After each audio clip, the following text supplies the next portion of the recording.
sa ating lahat mga kapatid.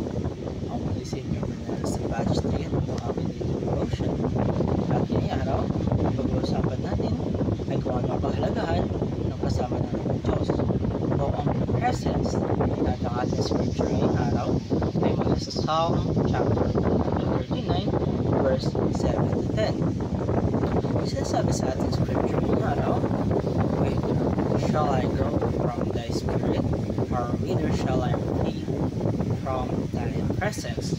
If I ascend up into heaven, thou art there. If I make my bed in hell, behold, thou art there. If I take the wings of the morning, and dwell in the outermost parts of the sea, even there shall thy hand lead me, and thy right hand shall hold me."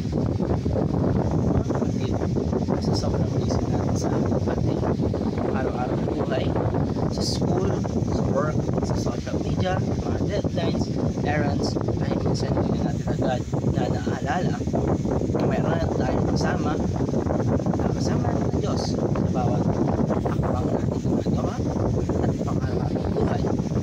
Pero ang tanong natin yung mga kapatid, ano nga ba ang kahalagahan kasama natin ng Diyos sa ating buhay?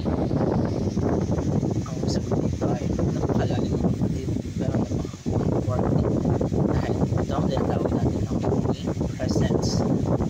Presence na isang tangian ng Diyos na nagsasabi siya ay nasa lahat ng lugar, sa lahat ng oras, at hindi lang partially o fully presence sa bawat sulok na natin ito. Ibig sabihin mga kapatid, hindi siya tulad natin na limitado sa isang lokasyon. Hindi siya bound ng oras, lugar, o distansya. Kung nasaan ka man ngayon, habang pinapalat mo ito, kasama natin ang Diyos. God is present in every place at all times. Ganyan kadakila ang ating Panginoon na kahit nasaan tayo, sa bandang classroom, tricycle, habang kumakain tayo, o kahit nasa CR, ay nandoon ng Diyos.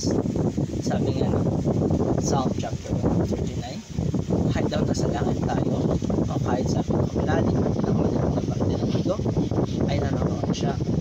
Hindi natin siya matatapasan at hindi rin siya mawawala sa ating tabi.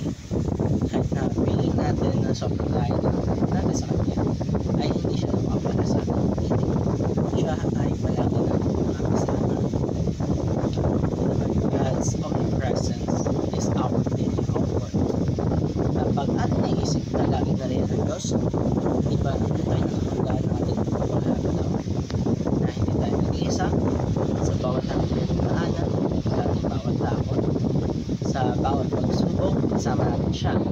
Lalo na sa ating mga panahon na piling natin ng natin kasama o wala tayong kakampi.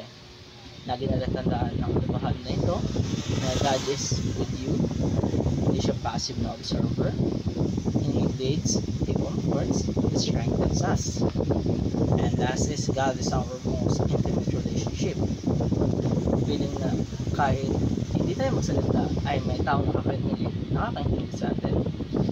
Iyan ang katangian ng Diyos mga kapatid, dahil mas kilala ka niya kaysa sa sarili natin. Hindi natin kailangan magsinungaling, magpanggap, magsuot ng maskara kapag kasama natin siya. Kilala niya tayo, mahal niya tayo, at kasama natin siya. Walang makakapalit sa relasyon natin sa Diyos. He is closer than a brother or father. At yun lang tatapos sa devotion. Maraming salamat sa mga.